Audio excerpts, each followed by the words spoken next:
Welcome back to another video of life science zoology.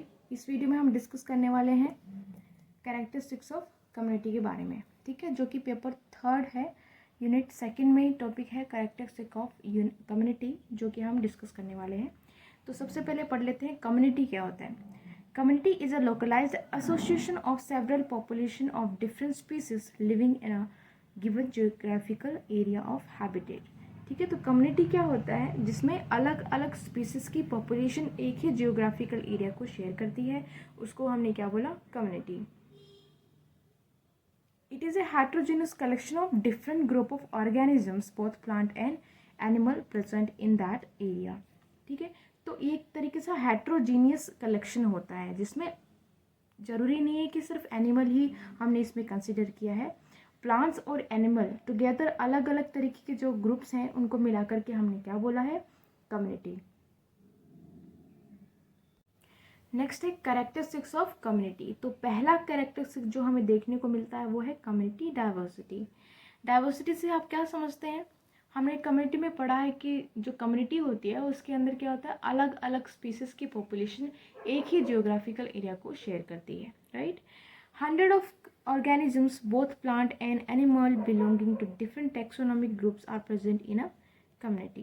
तो community के अंदर animals और एनिमल जो अलग अलग ग्रुप से बिलोंग करते हैं वो भी साथ में रहते हैं और एक ही जियोग्राफिकल एरिया को है शेयर करते हैं।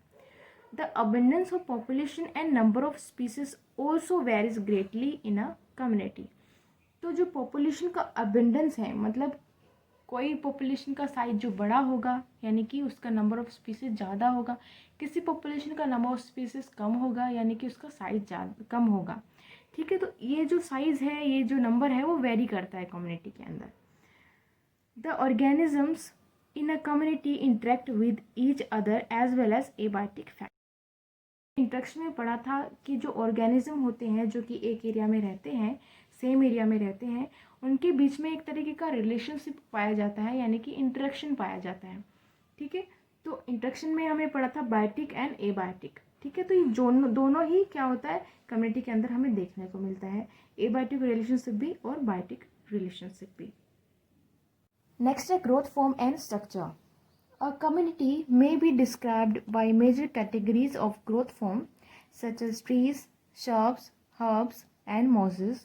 These forms can further be divided into categories such as broad-leaf trees, needles, leaf trees, etc. The different growth form determine vertical stratification of the community. अब जो vertical stratification होता है वो क्या होता है, it's a kind of division of something into different layer। ठीक है, अलग अलग लेयर में या फिर अलग अलग ग्रुप में डिवाइड कर देना किसी को क्या कहलाता है, वर्टिकल स्ट्रैटिफिकेशन। अगर हम कम्युनिटी की बात करें तो कम्युनिटी में हमें अलग अलग तरीके के वैरायटी के या अलग अलग ग्रोथ के प्लांट देखने को मिलता है। फॉर एग्जांपल जो ट्रीज होते हैं, शब्स होते हैं, हर्ब्स होते हैं, मोसेस होते हैं। ठीक है, तो हमने क्या किया, इनको उनकी ग्रोथ के बेसिस पे क्या किया, उनका स्ट्रैटिफिकेशन कर दिया, राइट। नेक्स्ट है community dominance. All the organisms in a community are not equally important in determining the nature of the community। तो जितने भी ऑर्गेनिज्म कम्युनिटी के अंदर रह रहे होते हैं वो इक्वली इम्पोर्टेंट नहीं होते हैं कम्युनिटी के लिए।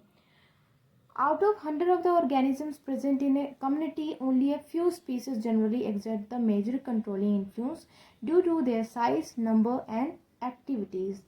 ठीक है, तो एक ऑर्गेनिज्म कितना इम्पोर्टेंट है कम्युनिटी के लिए वो किस पे डिपेंड करता है कि उस पर्टिकुलर ऑर्गेनिज्म का या स्पीसीज का साइज कितना है, या कितने नंबर ऑफ इंडिविजुअल हैं, या वो किस तरह की एक्टिविटी कर रहे हैं कम्युनिटी में। इसके बेसिस पे हम बता पाएंगे कि वो ऑर्गेनिज्म कितना इम्पोर्टेंट है उस कम्युनिटी के लिए।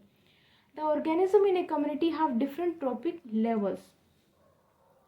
ठीक है, तो ऑर्गेनिज्म का अलग अलग तरीके का ट्रॉफिक लेवल हमें देखने को मिलता है कम्युनिटी में। पहला है प्रोड्यूसर, दूसरा है कंज्यूमर, तीसरा है डीकम्पोजर्स। तो इनको हम बाद में डिस्कस करेंगे। Within this group species और species group that largely control the energy flow are known as ecological dominant. तो इन ट्रॉफिक लेवल में जो स्पीसीज सबसे ज़्यादा एनर्जी फ्लो को कंट्रोल करती है वो क्या है, इकोलॉजिकल डोमिनेंट। नेक्स्ट है कम्युनिटी स्ट्रक्चर।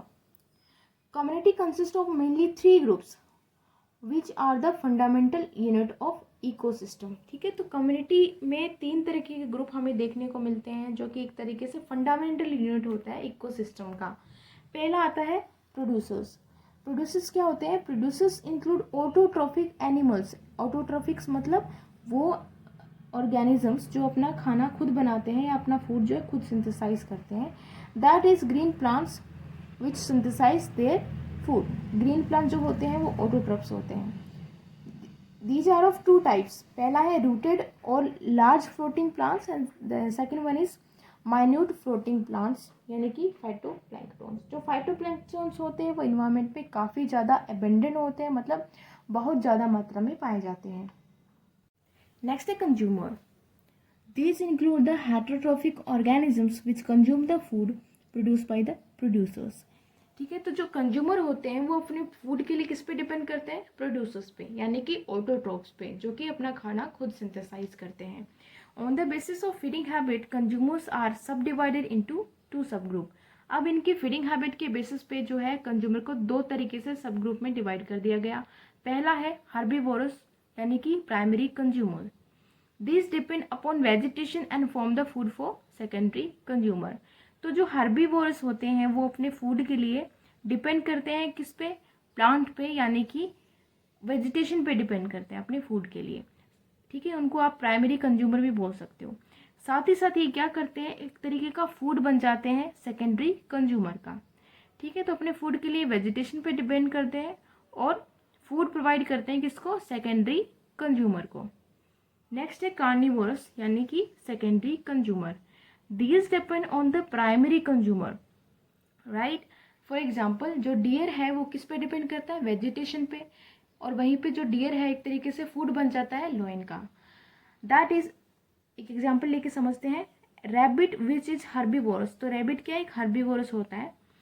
तो वहीं पे क्या होता है? ये एक तरीके का फूड फॉर्म बन जाता है किसका? वुल्फ का। ठीक है, तो रैबिट हर्बीवोरस है, वहीं पे जो वुल्फ है वो कार्निवोरस है, तो वो डिपेंड करता है किस पे? रैबिट पे। नेक्स्ट है प्राइमरी कार्निवर्स और सेकेंडरी कंज्यूमर। सेकेंडरी कंज्यूमर कौन है? वुल्फ। प्राइमरी कंज्यूमर कौन था? हर्बीवोरस, जो कि क्या था? रैबिट। ठीक है, रैबिट प्राइमरी कंज्यूमर था और जो सेकेंडरी कंज्यूमर है वुल्फ। ठीक है, in turn form the food of लोयन। ठीक है, तो जो वुल्फ था वो किसका फूड बन गया? लोयन का।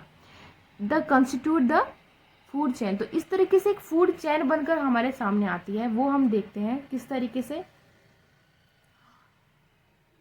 पहला है वेजिटेशन यानी कि प्लांट्स। जो प्लांट होते हैं वो एक तरीके का फूड फॉर्म होता है किसके लिए? रैबिट के लिए, राइट। तो प्लांट क्या है? प्रोड्यूसर है, ऑटोट्रॉफ है, अपना खाना खुद सिंथेसाइज करता है और फूड प्रोवाइड करता है किसको? रैबिट को, यानी कि हर्बीवोरस को। आप इसको कंज्यूमर भी बोलोगे क्योंकि ये कंज्यूम भी तो कर रहा है। ठीक है, कंज्यूमर्स जो होते हैं डिपेंड करते हैं प्रोड्यूसर पे अपने फूड के लिए। ठीक है, तो जो कंज्यूमर है उसके 2 सब ग्रुप थे, हर्बीवोरस और कार्निवोरस। तो जो रैबिट है वो क्या है? हर्बीवोरस है, राइट। तो रैबिट है वो किस पे डिपेंड करता है? प्लांट्स पे, यानी कि वेजिटेशन पे, और वहीं पे जो वुल्फ है वो डिपेंड कर रहा है रैबिट पे अपने फूड के लिए। ठीक है, अब जो लोयन है वो डिपेंड करता है वुल्फ पे। ठीक है, पूरी चेन बन जाती है, फूड चेन बन जाती है। लॉयन किस पे डिपेंड कर रहा है? वुल्फ पे। वुल्फ किस पे डिपेंड कर रहा है? रैबिट पे, और रैबिट डिपेंड करता है वेजिटेशन पे। तो इस तरीके से ये क्या पूरी चेन बनकर हमारे सामने आती है। नेक्स्ट है decomposers. These are also living component of the community. तो ये भी एक तरीके के लिविंग कॉम्पोनेंट होते हैं कम्युनिटी के अंदर। Mostly these are compose of microorganisms such as bacteria and fungi. तो डीकम्पोजर्स जो होते हैं बेसिकली वो आपको बैक्टीरिया और फंजाई देखने को मिलते हैं। नेक्स्ट है इनका फंक्शन क्या होता है? These act on the dead bodies of producers and consumers and responsible for breaking up complex material into simple substance. तो ये डेड डिकेइंग पार्ट्स पे जो है एक्ट करते हैं डिकम्पोजर्स, जो कि बैक्टीरिया और फंजाई होते हैं, और उनके जो डेड डिकेइंग पार्ट है उनसे अपना फूड जो है वो कंज्यूम करते हैं। ठीक है, तो ये हो गया बेसिकली डिकम्पोजर्स के बारे में। नेक्स्ट वीडियो में हम फूड चेन, फूड वेब के बारे में पढ़ेंगे। इस वीडियो में इतना ही। Thank you so much for watching and I will see you in the next one.